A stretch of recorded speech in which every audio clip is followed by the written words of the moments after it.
Il y a un pays sur cette planète où les gens vivent le plus longtemps au monde. Un pays où la ponctualité est une religion.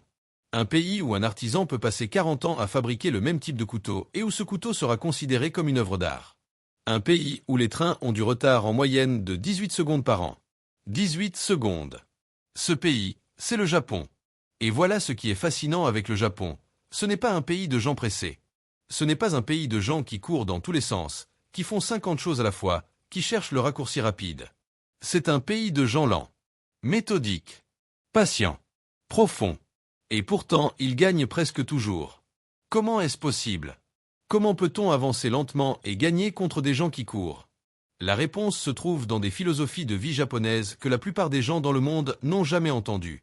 Des principes vieux de plusieurs siècles qui s'appliquent parfaitement à ta vie aujourd'hui, peu importe où tu vis, peu importe ce que tu fais, peu importe ce que tu as ou ce que tu n'as pas.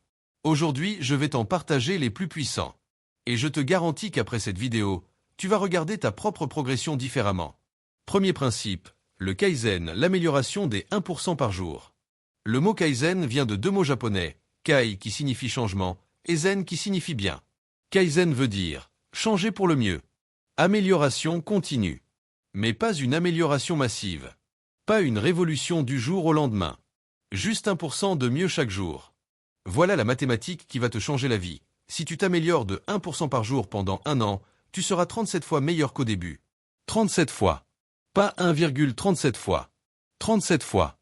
C'est l'effet des intérêts composés appliqués à la progression personnelle. Et à l'inverse, si tu régresses de 1% chaque jour pendant un an, tu te retrouves à presque zéro. La même loi, dans le sens opposé. Les Japonais ne cherchent pas le grand bond en avant. Ils cherchent la petite amélioration quotidienne, constante, sans interruption. Un artisan japonais ne cherche pas à devenir excellent en un mois.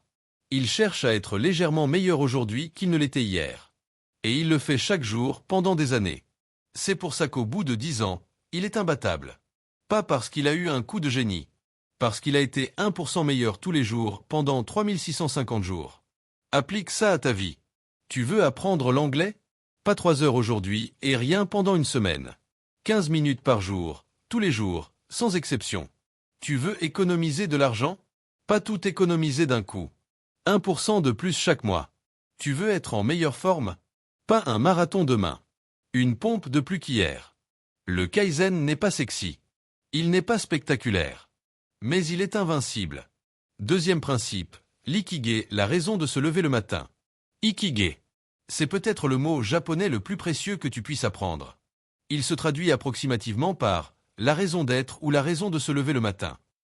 C'est le point de convergence entre 4 questions fondamentales. Ce que tu aimes faire. Ce pourquoi tu es doué. Ce dont le monde a besoin. Ce pourquoi on peut te payer. Quand ces 4 choses se croisent, tu as trouvé ton ikigai. Ta raison d'exister. Ta mission. Et voilà ce qui est révélateur. Dans les régions du monde où les gens vivent le plus longtemps, et l'île d'Okinawa au Japon est l'une de ces régions, les chercheurs ont découvert que presque tous ces gens peuvent répondre clairement à la question « Pourquoi tu te lèves le matin ?» Ils ont un ikigai. Un but. Une mission. Les gens sans ikigai, sans raison profonde de se lever, vivent moins longtemps, tombent plus souvent malades, sont plus souvent déprimés. Tu n'as peut-être pas encore trouvé ton ikigai complet. Mais commence par te poser ces 4 questions honnêtement. Les réponses vont commencer à dessiner ta direction. Et une fois que tu as une direction, même imparfaite, tu avances différemment. Avec intention.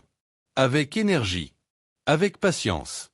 Parce que quand tu sais pourquoi tu marches, tu n'as plus besoin de courir. Troisième principe, le wabi-sabi, la beauté de l'imperfection. Voilà un principe qui va peut-être te libérer d'un poids que tu portes sans t'en rendre compte. Wabi-sabi est une philosophie esthétique japonaise qui trouve la beauté dans l'imperfection, l'incomplétude et l'impermanence. Un bol cassé réparé avec de l'or, une technique qu'on appelle le kintsugi, devient plus beau qu'avant d'être cassé. Les cicatrices font partie de l'histoire. L'imperfection est honnête. Pourquoi est-ce que je te parle de ça? Parce que l'une des principales raisons pour lesquelles les gens n'avancent pas, c'est la paralysie de la perfection. Ils attendent que les conditions soient parfaites. Que leur projet soit parfait. Que leur moment soit parfait. Et ce moment parfait n'arrive jamais. Les Japonais ont une réponse à ça, le wabi-sabi. Lance-toi imparfait. Avance incomplet. Publie ta vidéo même si elle n'est pas parfaite. Lance ton projet même si tu n'es pas prêt à 100%. Montre-toi même si tu doutes encore. L'imperfection n'est pas un échec. C'est la preuve que tu es en train d'essayer. Et essayer imparfaitement est infiniment plus précieux que d'attendre parfaitement. Ta vidéo imparfaite publiée vaut 1000 fois plus que ta vidéo parfaite qui n'existe que dans ta tête. Quatrième principe, le gaiement, la persévérance silencieuse. Gaiement. Un mot sans équivalent exact en français. Il décrit la capacité à endurer la difficulté avec dignité, patience et sans se plaindre. Ce n'est pas de la résignation. Ce n'est pas accepter la défaite. C'est la capacité à traverser les moments difficiles sans se laisser consumer par eux. À continuer quand tout devient dur, sans fanfare, sans drama, sans poster sa souffrance partout. Les Japonais ont vécu des catastrophes inimaginables, des séismes, des tsunamis, la guerre, la reconstruction. Et à chaque fois, ce que le monde a observé est remarquable. Pas de pillage. Pas de chaos. Des fils ordonnés. Une aide mutuelle silencieuse. Une reconstruction méthodique. Ce n'est pas de la froideur. C'est du gaiement. C'est la force qui ne crie pas. Dans ta vie quotidienne, le gaiement c'est continuer à travailler ton projet quand personne ne le remarque encore. C'est continuer à épargner quand les résultats tardent. C'est continuer à te lever tôt quand tu ne vois pas encore de changement. C'est faire confiance au processus, même quand le processus est silencieux. Les gens qui réussissent sur le long terme ne sont pas ceux qui font le plus de bruit. Ce sont ceux qui tiennent le plus longtemps. En silence. Avec dignité. Avec gaiement. Cinquième principe, le ma, l'art du vide et de la pause. Ma est un concept japonais qui n'a pas d'équivalent dans la pensée occidentale. Il désigne l'espace entre les choses. La pause. Le vide intentionnel.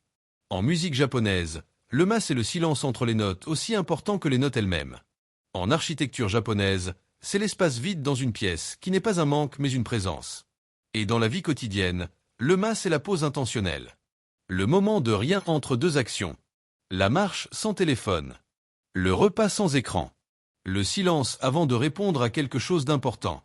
Dans un monde qui célèbre la vitesse, le multitâche et la productivité non-stop, le ma est révolutionnaire. Parce que c'est dans le vide que viennent les meilleures idées. C'est dans la pause que le cerveau intègre ce qu'il a appris. C'est dans le silence que tu entends ce que tu veux vraiment. Les Japonais ne voient pas le repos comme une perte de temps. Ils le voient comme une partie essentielle du travail. Le sommeil, la méditation, la marche, ce ne sont pas des interruptions de la productivité. Ce sont des conditions de la productivité. Intègre le ma dans ta journée. Quelques minutes sans téléphone. Un repas mangé lentement. Une marche sans but précis. Tu ne perds pas de temps. Tu recharges ce qui te permet d'avancer. Sixième principe, le shokunin, la maîtrise par la dévotion. Shokunin est le mot japonais pour artisan. Mais ce n'est pas juste quelqu'un qui fait un métier avec ses mains. C'est quelqu'un qui a consacré sa vie entière à la maîtrise d'un art avec une dévotion totale, une humilité constante et un souci absolu de la qualité. Jiro Ono a consacré plus de 70 ans à faire des sushis. Juste des sushis. Et il est considéré comme l'un des plus grands chefs du monde. Son restaurant minuscule de 10 places a 3 étoiles Michelin. Les gens réservent des mois à l'avance pour y manger. Il n'a pas cherché à faire 50 choses. Il a cherché à faire une seule chose parfaitement. Chaque jour. Pendant 70 ans. Le shokunin nous apprend que la maîtrise n'est pas une destination. C'est un engagement permanent envers l'excellence dans ce que tu fais. Même si c'est petit. Même si personne ne regarde. Quelle est ta chose? Qu'est-ce que tu pourrais faire avec cette dévotion, pas parfaitement, mais avec toute ton attention, toute ta présence, tout ton soin? Commence par là. Et fais-le de mieux en mieux, jour après jour, sans chercher les applaudissements.